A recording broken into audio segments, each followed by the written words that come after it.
Halo, selamat malam sahabat keluarga. Senang sekali saya Himawan Nadira Harja dari Family First Indonesia. Kembali menyapa Anda pada acara Ngopi Sore, Ngobrol Pintar Soal Relasi. Dan malam hari ini kita akan kedatangan narasumber yang spesial. Tapi sebelum kita menyambut beliau, saya mau menyapa dulu beberapa teman-teman yang sudah hadir pada malam hari ini. Apa kabar Cynthia tadi itu sudah bergabung gitu ya, dan juga Dewi, ada juga dari beberapa yang lain, ada Sari Kartini, ada Cynthia Sakita, Olivi Geten gitu ya, banyak sekali, Ilian Uli yang sudah bergabung. Selamat malam semuanya. Dan malam hari ini kita akan bicara satu topik yang luar biasa, membesarkan pemimpin di masa depan. Sahabat keluarga, bahwa dalam sepanjang sejarah, kualitas kepemimpinan itu menjadi faktor penentu yang sangat luar biasa vital dalam keberhasilan suatu organisasi, baik itu dalam dunia usaha, pendidikan, pemerintahan, politik, kesehatan, dan agama. Dan organisasi apapun di dunia ini pasti pernah mengalami namanya kegagalan.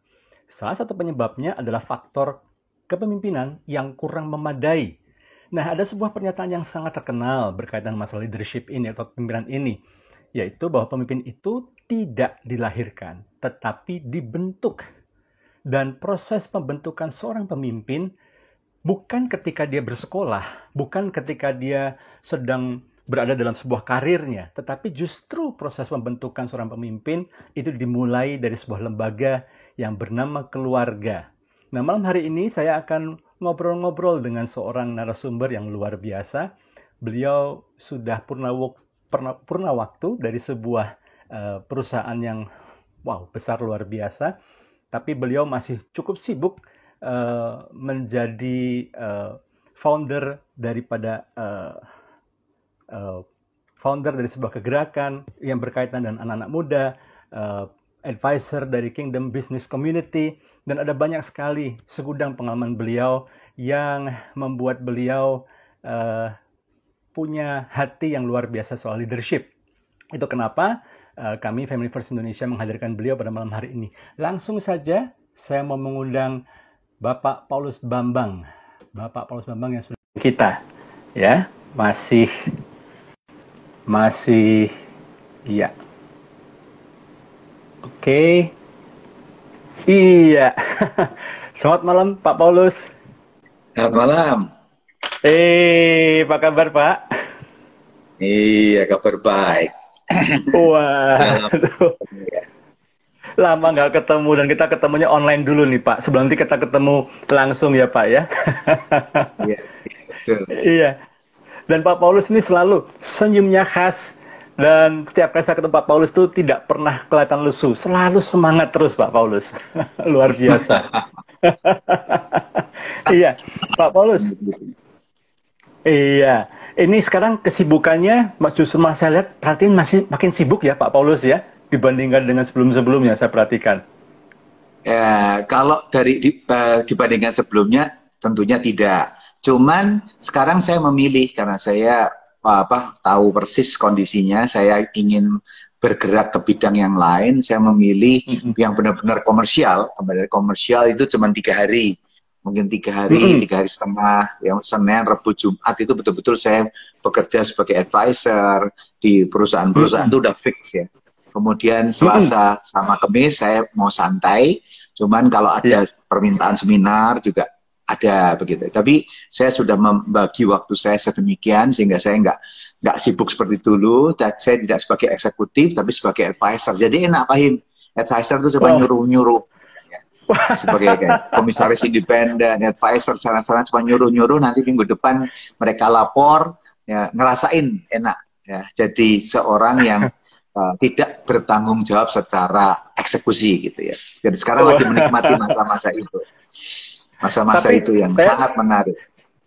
Saya yakin, meskipun Pak Paulus ngomongnya gitu ya, cuma tinggal nyuruh-nyuruh, tapi setiap instruksi, setiap arahan Pak Paulus itu ada maknanya pasti. Ada nilai edukasinya, ada nilai pembimbingannya. That's why you always create so many good leaders. dalam masa ininya Pak Paulus. Makanya malam hari ini saya mau ngajak ngobrol Pak Paulus ini tentang membesarkan pemimpin masa depan. Nah, Pak, tadi kan saya kasih pengantar ya bahwa pembentukan pemimpin itu bukan dimulai ketika dia lagi sekolah atau dia lagi ikut militer atau dia lagi kerja, tapi justru dimulai dari keluarga.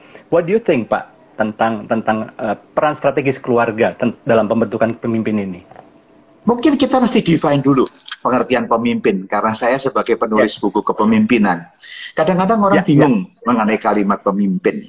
Supaya kita mendefine, jadi pertanyaannya menarik, apakah keluarga menghasilkan pemimpin? Nanti kalau kita tidak mendefine apa itu pemimpin, itu jadi beda gitu.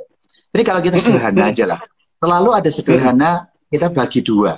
Orang yang mikirin task, ya, task, tugas, pekerjaan, sama orang yang mikirin talent, itu beda. Jadi task sama talent. Yang kedua, orang yang anak buahnya sebagai human doing, sama human being. Beda sekali pandangan terhadap human doing. Yang ketiga, orang yang fokusnya kepada performance, bukan kepada proses. Itu juga beda.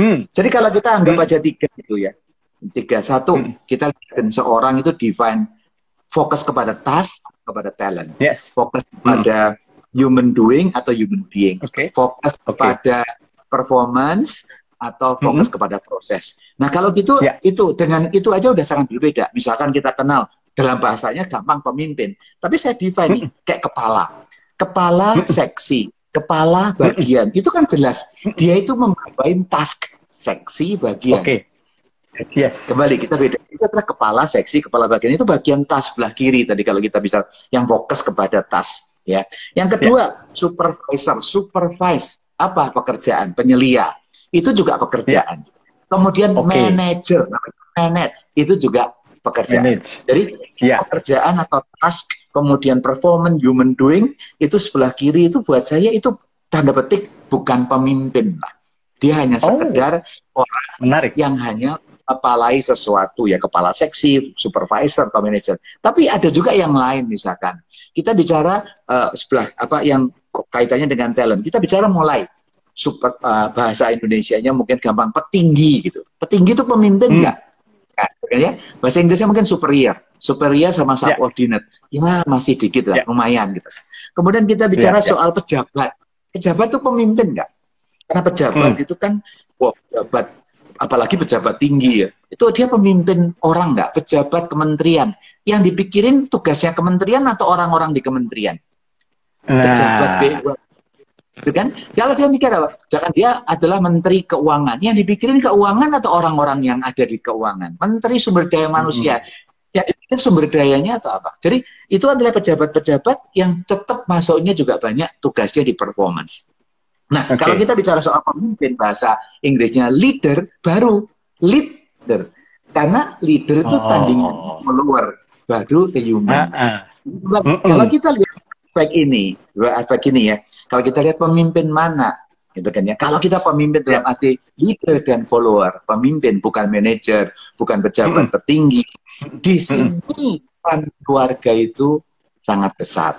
Ya. Keluarga itu paling kuat menghasilkan pemimpin yang seperti ini. Apalagi keluarganya benar-benar berdasarkan biblical, bagus ya. Karena di keluarga itu unsur yang sangat menarik. Kayak tadi yang unsur apa namanya task, performance, human doing itu maskulin.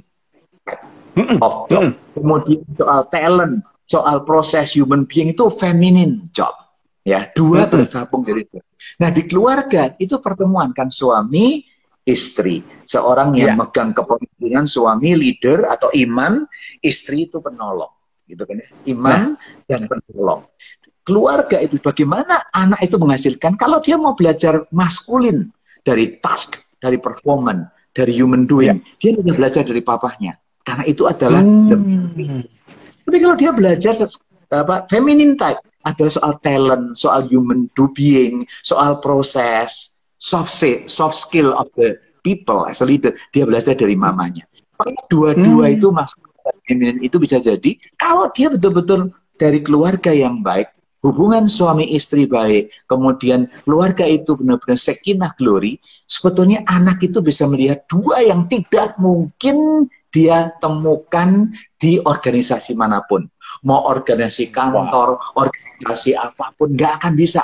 Karena organisasi umumnya tipenya maskulin, yaitu ngajarin performance. Jarang organisasi yang bicara soal feminine side. Ya, makanya kenapa tidak bisa menghasilkan leader kalau organisasi, karena organisasi itu didik jadi managers gitu ya, banyaknya. Jadi leader itu orangnya yang membuat dia itu jadi leader, bukan organisasinya membuat dia jadi leader. Subjektif orang. Nah, ini muncul kalau keluarganya benar-benar harmonis, itu orang bisa belajar dua yang sangat berbeda. Masculine type pun feminine type dari papa mamahnya. Dan ini yang sangat penting, yang perlu disadari oleh semua orang. Makanya zaman dulu turun-temurun itu orang hanya lihat leadership-nya dari hard side, dari papahnya, feminine side, dari mamahnya. Makanya keluarga ini sangat penting. Kalau kita definisikan pemimpin yang seperti itu ya. Tapi keluarga akan gagal kalau anggapnya pemimpinnya itu kayak pejabat tertinggi. Karena keluarga nggak bisa. Kebanyakan kan itu ya Pak, mindsetnya ya. Seperti itu. Itu pendidikan yang ada di sana. Jadi kembali sebetulnya, makanya keluarga itu sangat penting, family first. Karena ini yang menjadikan orang bisa memikir human being, nggak human doing. Anak-anak yang dibesarkan keluarga bisa mikir dia itu proses, bukan performance. Anak-anak yang dibesarkan dari keluarga yang bagus menjadi pemimpin yang mikirin talent atau people, bukan task, tapi talent. Karena di keluarga gini kan kita mikirin kan, di keluarga kita milih anak kita tentunya lain, human being dia. Nggak hanya performance, tapi kita mikirin proses gimana anak kita tumbuh. Nggak hanya mikirin proses, kamu kerjaannya Pak, memberikan talent. Jadi sebetulnya kalau keluarga bagus itu paling cocok menghasilkan pemimpin dengan tipe maskulin dan feminin yang bagus. Pemimpin masa depan muncul mestinya dari keluarga yang harmonis ini. Buat pemimpin ya, berarti perubahan orang hebat Pak, jadi petinggi, sukses gitu kan ya. Itu banyak yang bunuh diri juga misalkan gitu kan. Tapi itu bukan pemimpin kita ya.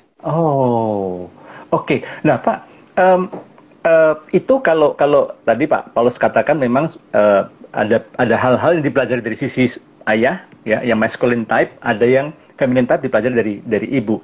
Nah, what if kalau keluarga dysfunction atau dalam beberapa kasus hanya orang tua tunggal, Pak? Apakah memang kemudian membuat pembentukan anak ini menjadi nggak lengkap, Pak? Atau gimana, Pak? Persis. Pasti nggak lengkap. Pasti anak itu akan mencari, misalkan single parent yang ibu, wanita perkasa begitu, cari maskulin type yang lain, orang atau lain. Makanya hati-hati. Ya keluarga yang dysfunctional, anak-anak itu pasti cari. Nggak mungkin ada satu orang bisa memerankan dua dengan bagus. Ya, single parent ya. Itu nggak bisa. Kita punya keterbatasan. Saya nggak mungkin memiliki kesempurnaan memerankan feminine type. Saya maskulin ya maskulin. Walaupun saya bisa gitu. Tapi sebetulnya bukan kita. Makanya kalau keluarga dysfunctional, pasti dia anak itu tidak akan sempurna. Dia bisa bagus mencari orang lain yang dijadiin papa angkat, tanda petik, role model papa angkat, atau ibu angkat, role model. Tapi biasanya, umumnya, kalau single parent-nya adalah bapaknya, tidak kehilangan ibu, itu lebih banyak gagalnya. Karena dia ngajarkan maskulinitas. Tapi kalau single parent-nya ibu, masih banyak berhasilnya. Karena mencari tugas bapak itu gampang. Orang Jawa bilang gelecekan di kantor itu banyak. Ngajarin maskulin itu gampang, tapi ngajarin seorang ibu itu nggak gampang. Jadi kalau saya perhatikan lihat aja dari mana sih yang bapaknya ya, yang betul-betul dia setia sampai akhir, nggak menikah lagi, nggak segala macam, pasti anaknya bingung karena butuh mami yang tidak bisa dipenuhi oleh seorang papi. Well, mami bisa berlaku sebagai papi kalau dia bisa bikin jadi eksekutif, dia bisa menemukan hal seperti itu. Wow. Interesting Pak, menarik sekali. Jadi ternyata memang ada satu kaitan yang cukup erat antara saya ngomongnya leader ya Pak, yang leadership yang dibutuhkan oleh masa depan, oleh organisasi, oleh bangsa ini berkaitan dengan keluarga. Nah Pak, seberapa besar Pak? Atau gini, mungkin saya balik pertanyaannya. John Maxwell ini pernah ngomong gini Pak, bahwa pemimpin itu orang yang mampu memberikan influence, memberikan pengaruh. Dan pengaruhnya tidak hanya berdampak di perusahaan-perusahaan, tetapi pengaruh ini juga bisa ditemui di dalam keluarga. Nah, apakah menurut Pak Paulus perlu orang tua apa yang perlu orang tua perlu perhatikan, apa yang orang tua perlu concern, fokuskan, supaya dia bisa memberikan influence yang baik kepada anak-anaknya, Pak? Nah, kembali tadi definisi, karena John Maxwell kan selalu definisinya leader.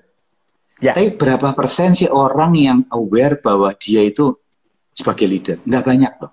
Kalau kita bicara Pareto ya, mungkin saya tidak punya statistik Pareto. Orang yang sadar bahwa dia adalah seorang leader dan menjadikan leader itu less than 20%. Oh, 80% orang itu dia jadi pemimpin petinggi, suami gitu aja. Jadi dia nggak care. Dia nggak pernah mikir bahwa anaknya diajarin value-value, anaknya diajarin satu, kalau malam kita kumpul, kita value kebersamaan. Enggak, karena dia ngajarnya performer. Banyak orang gagal di rumah tangga, sukses di perusahaan. Kenapa? Dia nggak nganggap itu untuk anak dikembangkan menjadi human being. Yang ada human doing, ya. Oh, kamu diajarin gitu, begitu lulus kamu kerja di sana sini, diciptakan untuk jadi penggantinya. Tapi semua mikirnya adalah you can do job, you can do performance lah. Tapi nggak pernah mikir kita nggak berani soal proses. Jadi kenapa kok keluarga itu 80% di dunia itu invalid gitu ya? Karena banyak orang tidak menjadi imam, banyak orang tidak jadi penolong dan tidak mengikuti apa yang Tuhan mau. Jadi ini yang kegagalan itu. Iblis itu menghancurkan keluarga paling gampang. Kalau sudah menghancurkan otaknya suami, hanya mikirin performance, hanya mikirin human doing, hanya mikirin task. Ya. Task, kerja. Task, kamu PR-nya gimana? Kamu hasilnya gimana? Apa segala macam. Nggak pernah ngobrol sebagai human being, ya ini gagal. Ini yang terjadi. Makanya nanti akhir zaman Tuhan bilang nanti akan kembali hati bapak kepada anak dan hati anak kepada bapak. Ini dari revolusi. Selama ini belum revolusi, kita akan kena destruksi dari iblis ini yang membawa kita menjadi human doing very strong. Dan kita diiming-imingi. Human doing itu diiming-imingi performance, ya kan? Performance sukses. Punya kaya, punya kedudukan. Wah, Pak Paulus direktur, wah hebat, sukses itu. Pak Paulus punya mobil apa? Hebat dibandingin yang mana? Agia Ayla, begitu kan? Dunia melihat human doing, performance. Karena itu banyak keluarga yang tidak mengandalkan value-value. Lebih baik kamu jujur, ya. Walaupun kamu nggak kaya, tapi kamu jujur. Nggak diajarin begitu, kenapa? Karena itu tidak dilihat dunia. Dunia melihat kesuksesan orang tuanya kalau pangkatnya tinggi, kalau pangkat rumahnya gede. Belum tentu di dalam kehidupan itu anaknya lihat berapa banyak orang yang orang tuanya sukses di kantor, keluarganya hancur-hancuran, anaknya kena segala macam. Banyak sekali dibandingkan dengan keluarga yang orang tuanya tidak jabatan tinggi, sederhana di desa-desa lah, sederhana jarang yang sampai jadi begitu. Ini ironis memang kondisinya. Ironis. Jadi makin kekayaan, makin kondisi, kans untuk keluarga tidak bahagia lebih banyak dibandingkan keluarga yang sederhana. Keluarga Betania, Markus itu lebih banyak dibandingin keluarga Sakius misalkan begitu ya, yang segala macam. Daud jadi raja, wow, tidak bahagia dia misalkan gitu, dan lihat sama. Pada waktu awal dia bisa. Jadi kembali, jadi kadang-kadang the devil, the peril of performance, the peril of possession, the peril of possession ini membuat satu yang paling dikorbankan justru unit terkecil, yaitu keluarga. Dan ini ironis. Itu sebabnya saya senang acara ini. Back to the family. Justru di COVID ini, sekarang kan bicara, kenapa kok COVID lama? Kenapa kok banyak orang berdoa, segala agama berdoa, termasuk kita berdoa, dan tidak jawab jawaban? Mungkin jawaban Tuhan, saya mau dengan COVID ini, back to your family. Ini adalah revolusi, harmoni keluarga kembali. Sampai orang-orang banyak bertobat. Tapi Paulus, buktinya malah dari COVID ini banyak orang yang cerai. Yang kawin mau, yang belum kawin mau kawin. Ya, tapi itu pilihan hidup. Tapi berapa banyak justru dalam keadaan begini yang bertobat? Banyak sekali. Saya melihat tiap jam 8 mesbah keluarga, banyak orang yang bertobat, suami istri dipulihkan, anak dipulihkan, justru dalam keadaan COVID ini. Begitu itu terjadi, orang tua bisa menunjukkan kepemimpinan sejati adalah imam, pimpin sebagai imam maskulin, sebagai penolong feminin. Kalau suami istri bagus, pasti melahirkan anak-anak yang luar biasa. Wow, sahabat keluarga ini memang penting sekali ya. Jadi itu kenapa keluarga itu ternyata penting sekali. Bukan hanya sekedar melahirkan anak, bukan hanya sekedar menyekolahkan, kemudian mengejar dengan performance lagi gitu ya, nilai, ranking, semuanya. Tetapi justru harus kembali lagi kepada membesarkan bukan hanya human doing, tapi human being. Seorang yang pemimpin yang lengkap, dia tidak hanya cakap di dalam mengerjakan segala sesuatu, sukses secara performance, tapi juga mempunyai mental yang baik. Pak, kepemimpinan pasti nggak bisa jauh-jauh bicara soal keteladanan, gitu ya. Seberapa vital, Pak, keteladanan ini di dalam proses pembentukan pemimpin di masa depan, Pak? Itu bahasa bukan nomor 1 itu nggak nomor 1, nomor 0, second to none. Oh, keteladanan itu second to none. Ya, itu kalau kita satu yang tidak tidak untuk menghasilkan pemimpin adalah teladan, walk the talk, role model. Udah omong kosong lah, semua itu omong kosong. Kalau tidak teladan itu do what you say. Tegannya walk the talk. Yes. Nah, seorang pemimpin itu apapun dimanapun pemimpin, keteladanan itu penting. Karena saya bisa ngomong banyak pemimpin yang berkata begini, don't do what I say, do what I say, don't do what I do. Gak bisa. Oke. Karena orang bisa melihat, misalkan saya bicara soal keteladanan, kayak anak-anak, integritas ya. Kita mesti bayar pajak kepada kaisar, apa yang kaisar punya, bayar kepada Tuhan, punya Tuhan. Tapi begitu saya nggak ngajarin anak, kamu tuh mesti bayar pajak. Kamu sekejar. Anak-anak muda sekarang nggak mikir begitulah. Gampang dulu lah, itu enteng lah. Bisnis kan kayak gini, wong rugi kok. Bayar pajak gini-gini. Kira-kira enggak ada. Tidak ada kaitan antara kerugian sama bayar pajak. Tapi kalau lihat papahnya, saya serius, saya begini. Itu teladan, itu dia percaya. Kalau sama papahnya, dia gimana? Dari anak kamu, kalau anak kamu di kamu wawancara, itu menentukan. Sebetulnya anak kita bicara itu menentukan teladanan kita atau enggak. Bagaimana soal gitu? Kamu mesti sayang sama mama. Mulut itu mudah. Kan lihat kok sehari-hari gimana papahnya treat mamanya yang dilihat. Kalau dia bela mamanya, sayang mamanya, tiap kali gandeng mau kemana-mana digandeng, dia udah nggak usah ngomong. Udahlah. Kalau soal sayang itu papa sayang. Kalau saya pengen punya suami kayak papa saya. Misalkan kayak gitu ya. Saya kalau pengen istri kayak mama saya yang care of each other. Misalkan gitu. Gimana melihat papa yang proteksi, anak yang hilang, bapak yang mengasihi. Dia bisa lihat kok, pada waktu saya gagal, bapak saya gimana sikapnya terhadap saya. Dia cuma lihat kok, anak yang hilang. Semuanya itu sebetulnya akhirnya yang kita lakukan. Makanya keteladanan, teladan. Makanya 1 Timotius 4:12 kan, jadilah teladan bagi semua orang-orang yang percaya, teladan dalam katamu dan tingkah lakumu, dalam kasih dan setia. Jadi itu second to none. Jadi omong kosong, seorang pemimpin di kantor, seorang pemimpin di keluarga akan digugu dan ditiru kalau dia tidak menunjukkan teladan. Omongan itu zaman sekarang anak milenial sudah omong kosong semua, omdo. Betul. Yang dibutuhkan adalah orang yang betul. Kan banyak orang jadi motivator, tiap hari bisa nulis IG segala macam. Saya hati-hati kalau nulis yang saya lakukan. Karena kalau saya nggak nulis gitu, orang tahu, alah Pak Plus cuma ngomong aja bisa kok. Tapi orang akan melihat saya ada di situ, semua di situ. Kalau orang memperhatikan ini, oh ya, dia memang melakukan apa? Ya orang akan banyak memperhatikan kita. Kita bisa jadi influence tadi. Menjadi influence bukan karena influence itu karena you are walking the talk. Teladan tadi dalam.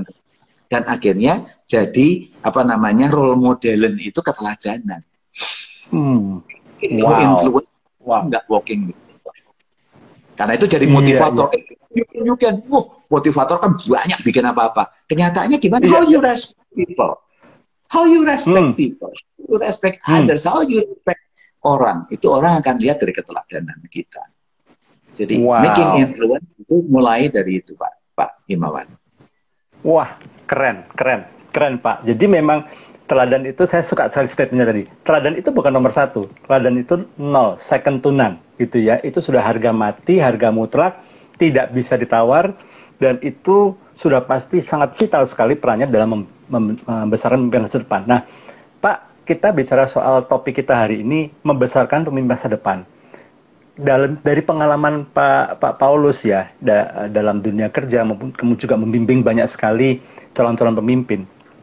Kira-kira untuk ke depan ini Pak, sosok pemimpin seperti apa sih Pak yang dibutuhkan untuk masa depan, baik itu dalam skala organisasi maupun dalam skala bangsa negara Pak? Iya, saya menulis banyak. Anda kalau pengen lihat di YouTube saya, PSBB 1 yes. sampai 10, saya udah tulis Wah, komplit ya. semua bagaimana menjadi pemimpin masa depan. Jadi Anda bisa lihat YouTube saya, Paulus Bambang WS, itu dari 1 sampai 10. Tapi saya singkat, kalau ditanya 3 aja. Saya jangan banyak-banyak, 3 ya. Pemimpin khususnya setelah COVID ini, di mana digital udah seperti ini, ya, menjadi kondisi seperti ini, disruption seperti ini, 3. Anda bisa banyaknya nanti ada lihat di YouTube. 1, integritas. Integritas itu nomor 1. Primary, ya. Contoh pemimpin apapun, yang pemimpin masa depan yang bagus punya integritas. Makanya kita lihat kan di mana-mana punya integritas.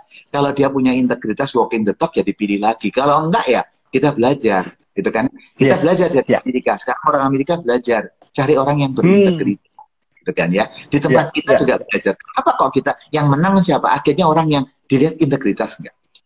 Pemimpin masa depan makin lama integritas, luar dalam sama integritas, what you talk, what you walk, gitu kan ya. Tapi yang kedua, menghadapi situasi seperti ini, ada pemimpin yang bisa melakukan inovasi terus menerus.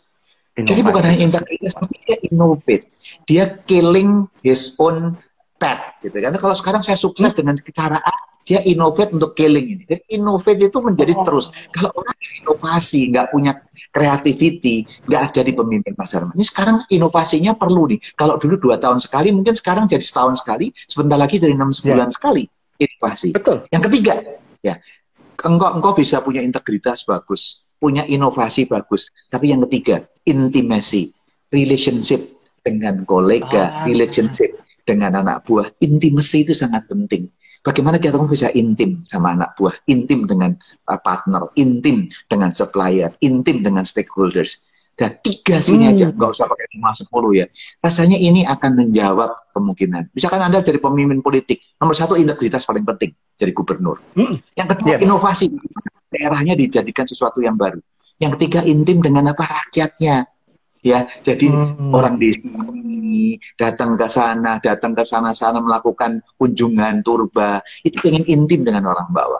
Jadi kalau 3 ini aja simple, 3 ini menghasilkan nantinya performan yang luar biasa. Wow, dari 3 ini saja ya. By the way, sahabat keluarga, kalau Anda ingin mendapatkan lebih lengkap lagi, silahkan mampir ke YouTube-nya Pak Paulus Bambang WS gitu ya, untuk bisa melihat seri 1 sampai 10-nya. Tapi dari 10 ini dirangkum menjadi 3 karakter yang utama, yaitu adalah integritas, inovasi, dan juga intimacy.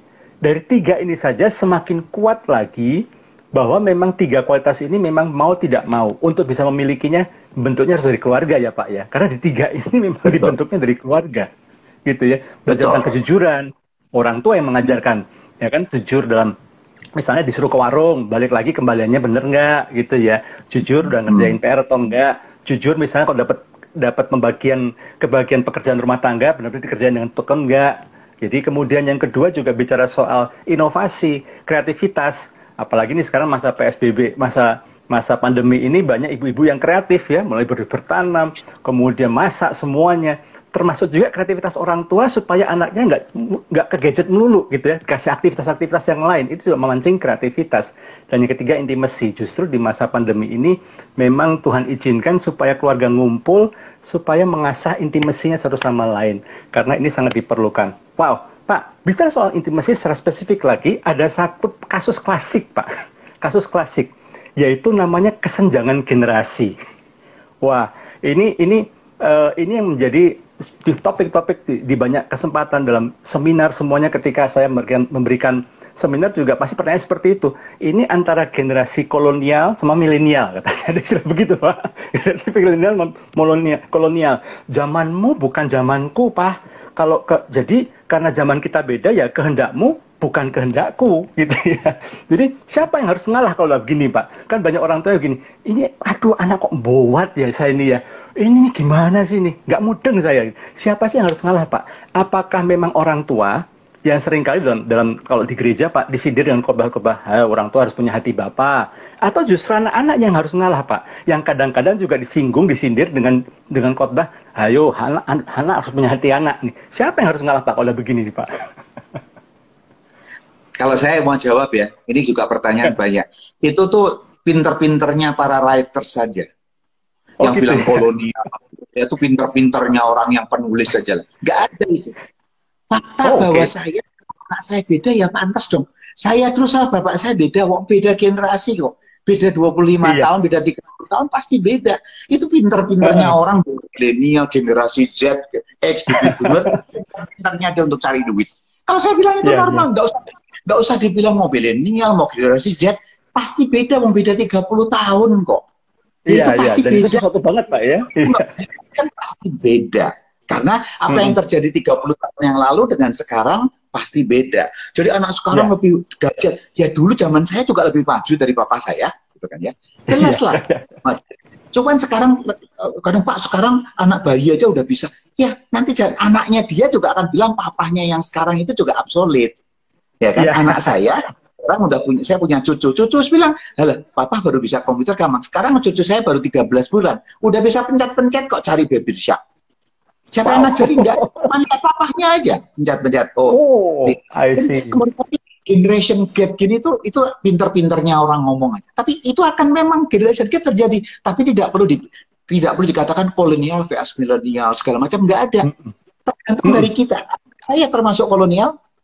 Tergantung dari kita. Kalau kita nggak mau belajar hal baru, saya nggak mau belajar soal IT, saya nggak mau belajar soal Zoom, saya nggak mau belajar soal blockchain, saya nggak mau belajar soal startup, saya nggak mau belajar soal new things, bagaimana bikin web, gimana bikin apa ini. Ya kamu ketinggalan. Bukan yang salah siapa-siapa.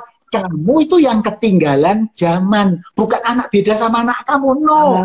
Anakmu yang ke zaman, kamu ketinggalan zaman. Yang salah siapa? Ya yang ketinggalan dong. Zamannya itu tetap kok. Dia in the zaman, kamu adalah ketinggalan zaman. Jadi kalau nyekolahinannya di Amerika kan banyak problem gitu. Pak, saya punya lain di Amerika. Begitu pulang lihat perusahaan saya semua salah, Pak. Padahal gara-gara saya begini dia ngirimin. Saya bisa ngirim dia ke Amerika, cara manajemen saya begini. Begitu pulang dia bilang, wah saya yang saya lakukan semua salah gini. Itu yang ngobrolin dengan orang IFGF dari San Francisco waktu 2004, 2005, 2006 saya tiap kali ke sana, pulang dia problem sama. Papahnya bilang, waduh kamu tuh sombong, baru MBA aja begini. Nah itu papahnya yang tidak pernah updated. Sekarang zamannya sudah berbeda. Zamannya sekarang udah digital, online. Lah kalau papahnya masih brick and mortar, cara bikin garment di Bandung, caranya masih kuno, yang lain caranya desain aja, crowdsourcing. Nah anaknya ngasih tahu, Pak caranya begini, nggak bisa.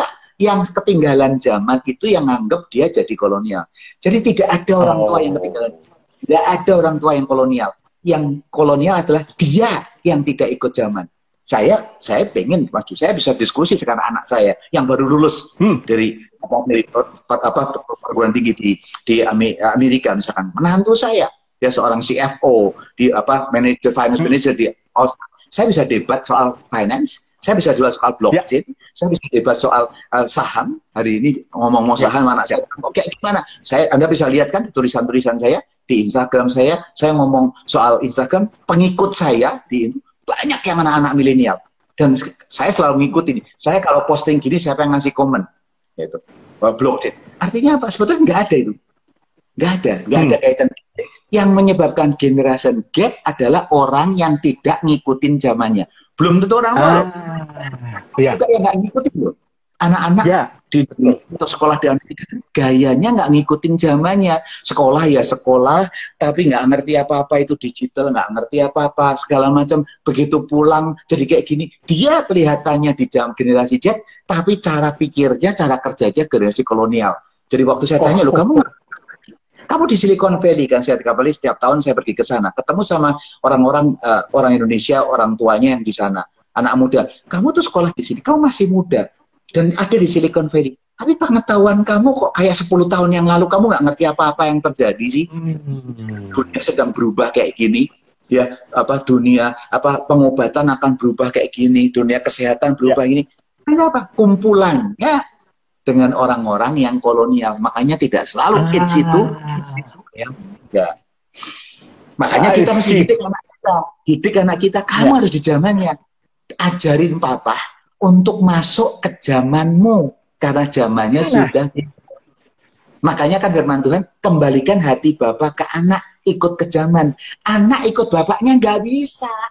Oh, zamannya beda kok. Anak expression itu pas. Nggak mungkin bapak masuk ke time tunnel, ngajak anak masuk ke tunnel kok. Zaman papa dulu begini.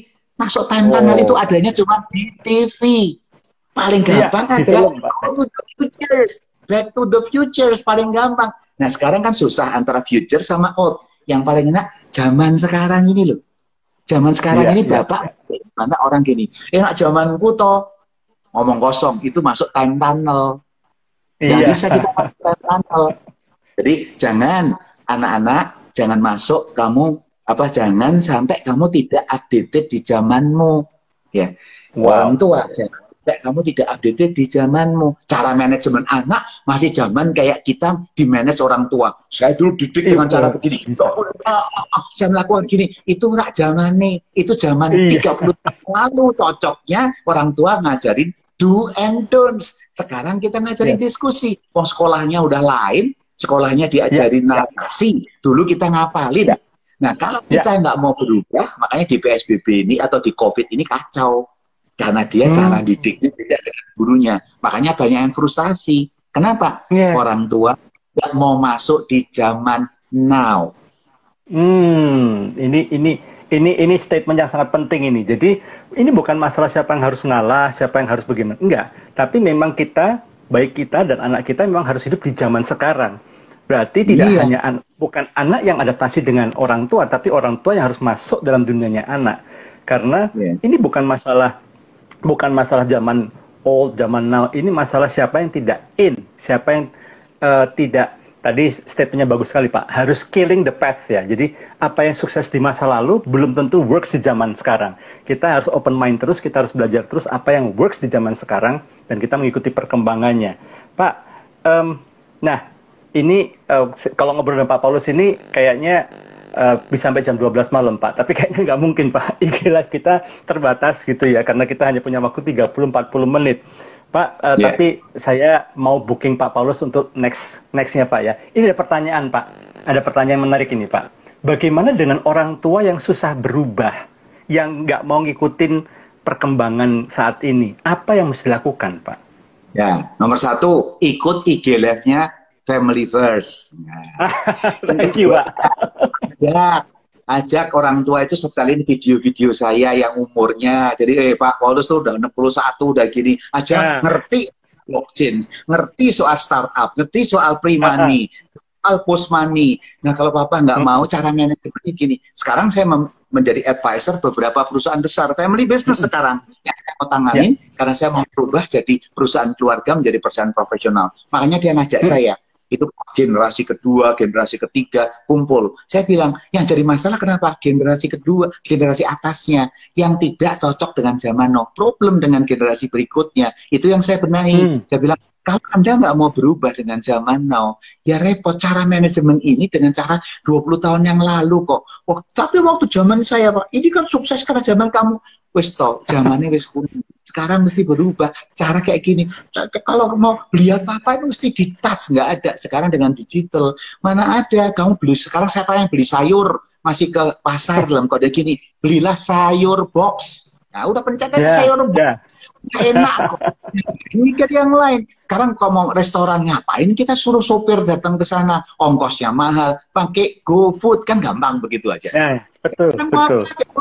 Mau sayur box, mau apa, orang mau bangun apa renovasi, pusing cari arsiteknya siapa, gini. Orang dulu kan tanya, coba arsiteknya siapa. Sekarang udahlah, coba Anda langsung bilang ke arsitek. Nah, udah, itu sudah ada semua. Nanti ditunjukin siapa arsiteknya, ditunjukin siapa kontraktor, tinggal pencet, kamu di manage. Itu kalau orang zaman sekarang mau anak-anak gampang, Wow. gampang gitu kan. Tapi kalau anaknya pakai cara gitu, udah muter-muter lama, nggak jadi bagus. Nah, kalau kita nggak didik mereka dengan menggunakan gitu ya, ya repot. Ada orang tua yang bangga sih, oh itu handphone saya masih Nokia begitu ya. Nah kalau gitu, kalau bangga begitu, bagaimana kamu bisa cocok sama anak kamu? Pasti konflik. Udahlah, Yes. creating the storm. Nah, nanti di next Instagram saya mau tulis itu tuh, creating the storm. Ya. Ya. Kadang kita harus punya crazy faith for change. Nah, baca Instagram saya yang lalu. Kita itu harus punya crazy faith for change, bukan crazy faith for things. Kan kita sekarang punyanya crazy faith for things, sakit, sembuh, masalah itu kan things. Tapi nggak berani bilang orang punya crazy faith for change. Nah, ini orang tua harus punya crazy faith for change. Kalau enggak, nanti next edition dari IG saya akan tulis creating the storm. Kalau Anda nggak masuk di zaman now, Anda creating your own storm for your company. Jadi kalau company-nya udah jadi nggak fit, ya tiba-tiba ada orang yang sudah punya, misalkan ya, punya bisnis 20 tahun, gagal atau tutup gara-gara COVID 6 bulan, karena Anda creating your own storms. Jangan salahin COVID. Robinson COVID, jangan tahun collapse karena dia creating their own storms. Karena dia nggak siap. Maret mestinya harus lakuin perubahan. Dia nggak nunggu. Ya, tunggu dulu. Ya akibatnya collapse. Iya. Ya, satu lagi Pak pertanyaan Pak. Iya. Oke, satu lagi Pak pertanyaan Pak. Ini kalau tadi keselingkuh, creating your own storms. Tunggu waktu. Oke. Wow. Ya itu Pak, banyak orang nggak sadar ya bahwa apa yang dia alami sekarang ini tidak bisa lepas dari apa yang dia lakukan. Mungkin tanpa dia sadar dia sudah creating his own storms ya Pak ya, dan dia harus menuai badainya sekarang. Satu lagi Pak pertanyaan Pak, apakah bisa Pak orang tua itu selalu mengikuti perkembangan zaman yang berubah dengan sangat cepat dan membutuhkan pikiran yang selalu encer? Bisa nggak sih Pak sebetulnya Pak? Oh, bisa, harus. Jelas tidak secepat anak-anak. Tidak perlu kita ahli. Tapi understand, nomor satu, aware dan understand. Nggak mungkin dong, saya bisa ahli Python kayak anak saya. Nggak perlu. Yang penting kamu aware dan understand. Bisa jadi. Kita nggak perlu jadi digital. Nggak perlu ahli, tapi Anda understand. Ya, kalau Anda nggak ngerti di Zoom, gimana Anda mau bisa, dalam keadaan sekarang bisa meng-acquire kompetensi. Oh, saya ada yang umur 80, Pak Emil Salim sampai sekarang umur berapa itu? Dia masih bisa segala. Tergantung kita mau atau tidak.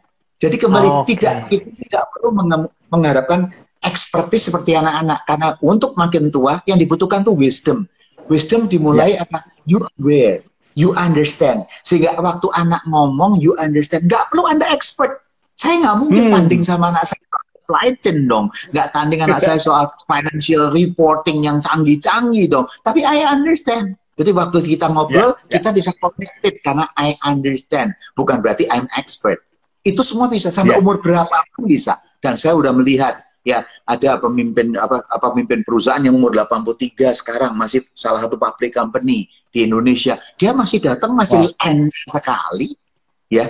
Kemarin ada yang orang ke saya 83, Pak Polo, saya mau bikin perusahaan saya di provinsi 83, dia bilang. Waktu saya ngobrol, wow, masih hebat. Anaknya malah kalah punya substansi itu yang jadi CEO-nya.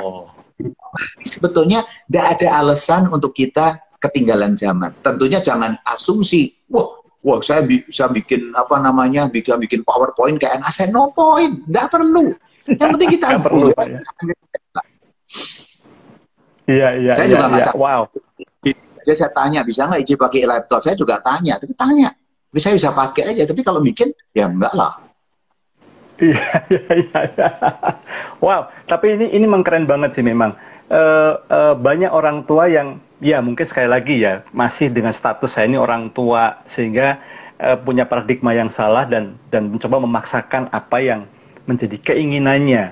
Tapi saya yakin dengan orang tua yang mengikuti talkshow IG Live pada malam hari ini, termasuk nanti yang mengikuti melalui IGTV dan juga di YouTube, itu akan diinspirasi dan akan dieliminasi dengan apa yang dari Pak Polo sampaikan. Pak, ini mau nggak mau kita harus closing statement nih Pak, karena waktu yang membatasi kita. Ada nggak pesan-pesan khusus dari Pak Paulus untuk para orang tua atau calon orang tua yang saat ini mungkin juga sedang mulai bergumul dengan membesarkan calon-calon pemimpin buat di masa depan, Pak? Ya, saya mau titip aja. Life is a harmony. Life is harmony. Buku saya terakhir. Anda masih lihat nanti di buku saya terakhir ini. Life itu harmoni. Jadi kembali, jangan milih harmoninya. Harmoni itu kan ada up and down. Ada, kalau di piano ada black and white. Tapi itulah life. Life itu ada black and white, ada up and down, segala macam. Nah, ini kita harus sikapi. Di dalam bisnis, di dalam keluarga, di dalam komunitas, mesti ada up and down. Tapi justru itulah yang membawa kita lebih kuat. Kan mesti hubungan dengan suami istri ada yang nggak enak. Nggak apa-apa, asal kita menyadari. Apa yang kita mesti sikapi, seperti hubungan dengan anak-anak kita tidak sempurna.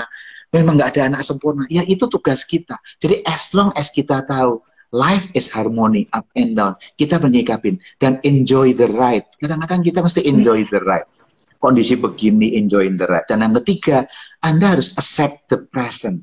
Waktu Anda accept the present, Anda mesti adjust. Setelah adjust, ada adjust yourself to the present. Kalau sudah ada adjust to the present, Anda bisa main dengan enak. Karena Anda sudah jadi tidak absolute. Anda perlu melakukan patching, Anda perlu melakukan upgrade, Anda perlu melakukan update. Di Microsoft perlu diupdate terus gitu kan ya. Dan tapi kembali, ini adalah semua. Kalau Anda mau jadi orang yang tidak disebut kolonial atau milenial, Anda cocok dengan zamannya, adalah Anda harus update, Anda upgrade, Anda upskill, dan itu lakukan. Kembali, ini harmoni. Susah nggak? Kalau nggak ada orang tua yang muda, susah. Itu perlu komitmen, itu belajar. Orang muda belajarnya 5 menit. Kalau Anda 2 jam, do it 2 jam. Kalau anak-anak kita 4 jam, kita mesti 8 jam, do it.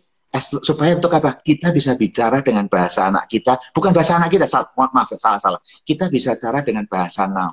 Karena anak kita bahasa now, kita bahasa now. Kita nggak perlu menyesuaikan anak kita.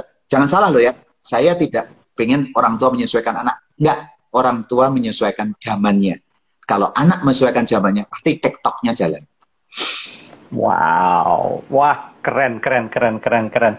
Pak Paulus, wow. Dari tadi tuh saya perhatiin tuh komen-komennya di sini ya. Nice point, diberkati sekali, very clear. Wah, ini saya yakin sahabat keluarga juga setuju kalau someday next time gitu ya Pak, kita atur waktu lagi Pak Paulus, kita ngobrol-ngobrol lagi.